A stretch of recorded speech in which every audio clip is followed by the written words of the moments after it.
All right, so we're going to talk about permutations and factorials, and we already did this in the previous lesson, sort of. How many ways can you sit 4 people in 4 seats? Okay, so we have, whoops, why is it not working? 1, 2, 3, 4 seats. Okay, well, if there's 4 people, any of the 4 people can sit there. 3 people can sit there. There's 2 people left, 1 person left. All we do is straight multiply, and that's 24 different ways. 7 and 7. 1, 2, 3, 4, 5, 6, 7. Again, 7 people could sit here. 6, 5, 4, 3, 2, 1. If we multiply those numbers using the counting principle, 5,040. Now, we're going to get to this. I'm going to save you some time here. Instead of doing this 13, 12, 11, 10, this is called 13 factorial. And what that means is exactly what we've seen so far. You just count backwards. So this would be 13 times 12 times 11 all the way down to 1. And that is a big number, 6, 2, 2, 7, 0, 2, 0, 800. So 6,227,020,800 different arrangements with 13 people in a row. It's a lot. All right, so this exclamation point is called factorial notation. Okay, so we call it the exclamation point of factorial. So n factorial. And it basically is you start with the number n, so there's a 13, then 13 minus 1, 12, 13 minus 2, 11, 10, 9, 8, all the way down to 1. Okay? So evaluate 10 factorial. Now, here's a cool thing on the calculator. It says right here, you can take these calculators and just type in 10, hit the math key here, and we've done this in previous classes. Go over here to PRB. You can go right 3 times, or you can just go left once, and it's number 4. And there it is, 362 8800.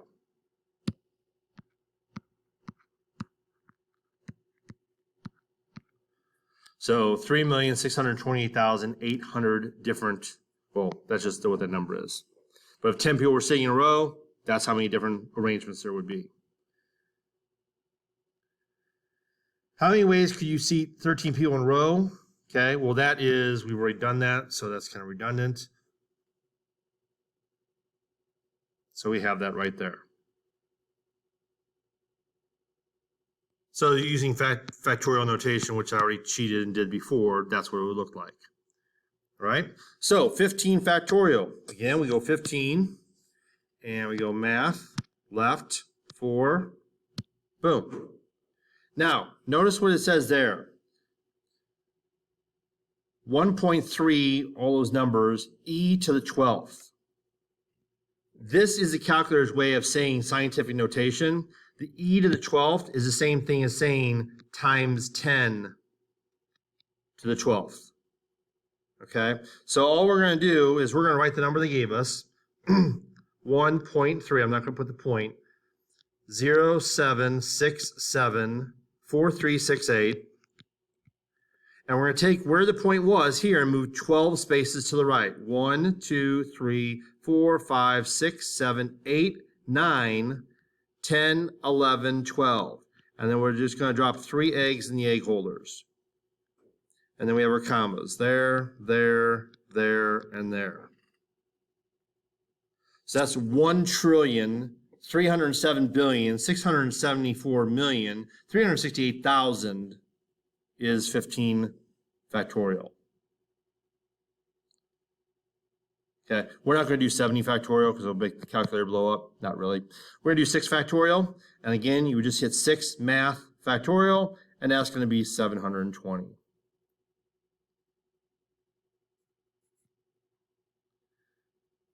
All right, now, evaluate this. 100 factorial divided by 98 factorial.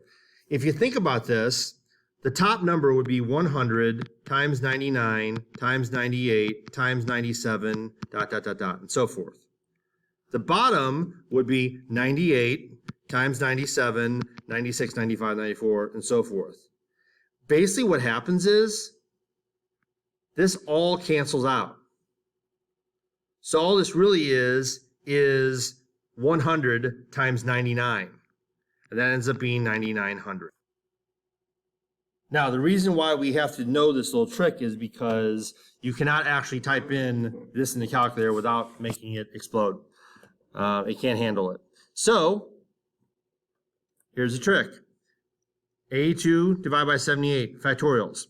So it's going to be 82 times 81 times 80 times 79, and starting at 78, they will cancel out. So now you just take your calculator and type that in, 82, 81, 80, 79, multiply them, and you get 41,977,440. Simple enough. Here, we start with 95, we're going to have a 94, we're going to have a 93, and that's it, because starting at 92, they cancel out. So that ends up being 830,000, my bad. Let me just clean that up. 830,490.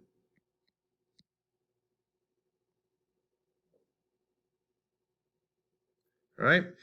How many seating charts are possible if 6 students are sitting in a row of 6 desks? Again, that's 6 factorial, which we already did before, and that's 720.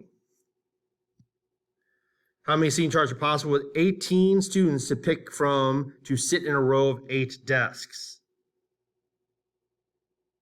Okay. So what we have there is 1, 2, 3, 4, 5, 6, 7, 8 desks. That's 18 could sit there, 17, 16, 15, 14, 13, 12, 11. And you just multiply those numbers out. And you get 1,764,322,560. Okay, and that's because you only have 8 desks, but there's 18 possible people who could sit in that first desk, which means 17 are left, then 16, 15, and so forth. All right, so what is a permutation? A permutation is a type of slots problem. We've had these slots where we've been filling people in, where the order that the objects are arranged is important, implied, or matters. So some example keywords that imply order are in a row, lining up, any kind of ranking, titles, all right, where there's a ranking, okay? If order matters, then it's a permutation. So like your phone number, the order of the numbers matters. If you mix up the numbers, you call somebody else. Your social security number, your address, okay? A locker combination, anything like that, license plate. Order matters, okay?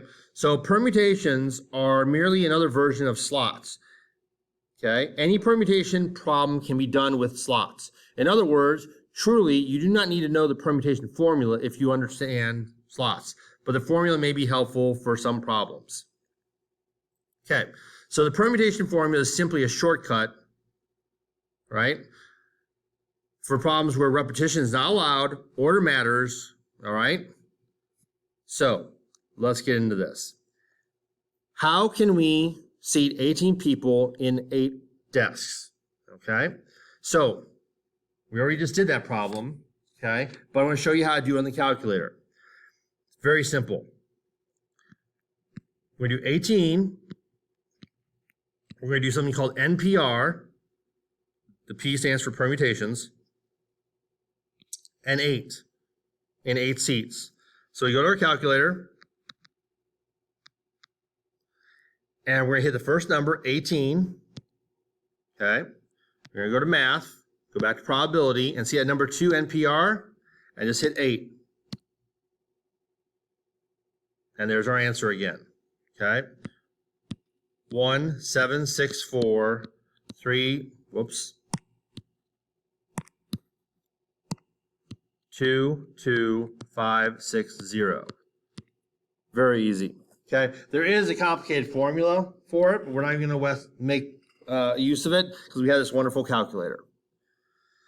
All right, Kevin 1, Connor 2, Destiny 3, AJ 4, Gabby 5, Adam 6, Kaylee 7. So there's 7 people are scheduled to line up for test driving a car.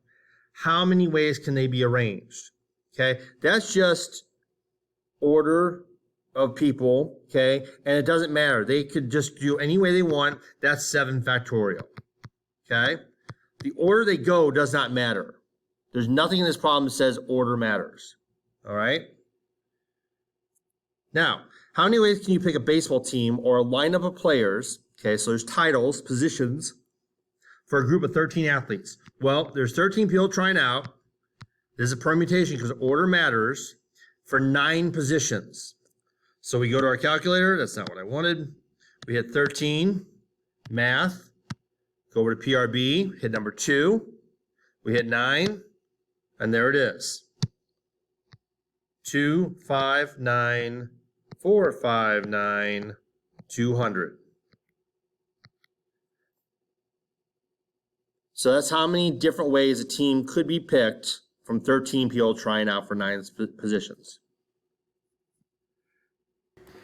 All right, so in a situation like this, number 16, you have 3 of 5 senior basketball players and 2 of 6. So we have 2 different sets of information here. All right, we're picking 3 of the 5 seniors and 2 of the 6 juniors. And you're gonna have some assignments like this, probably like this in the assignment. So I wanna make sure you understand what to do here. So basically, we have 5 seniors, and we're gonna be picking 3 of them. And we have 6 juniors, and we're gonna be picking 2 of them. Now, these are going to be their own separate numbers, and you could do the problem separately. I'm going to show you a couple different ways. All right? So you can do 5 NPR3, okay? And when you do that, you will get 60. And you can do 6 NPR2, and you'll get 30. Now, what you're going to do is you're going to multiply these numbers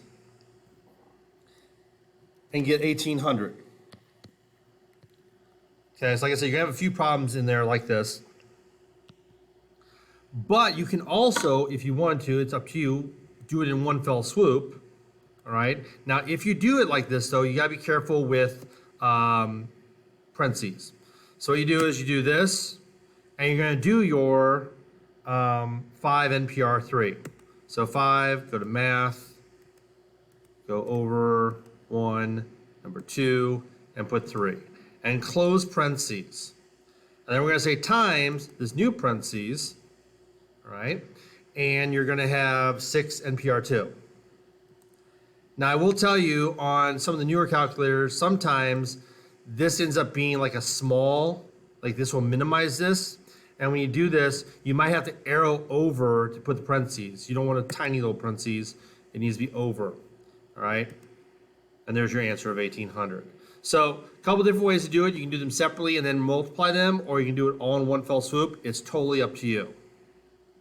But like I said, you're gonna have a couple problems. I think specifically number 7 and 8 in your assignment. So it'll look like that. Now, you could also do this with the slots method when you're saying, okay, so I got 3 seniors are gonna be picked. 1, 2, 3, and 2 juniors. Well, there's 5 seniors in that spot, 4 here and 3 here. And there's 6 here and 5 here that could go. If you multiply all of these numbers, it will also give you 1,800. So there are 2 different ways of doing it, the slots method or the permutation method. It's up to you what you go with.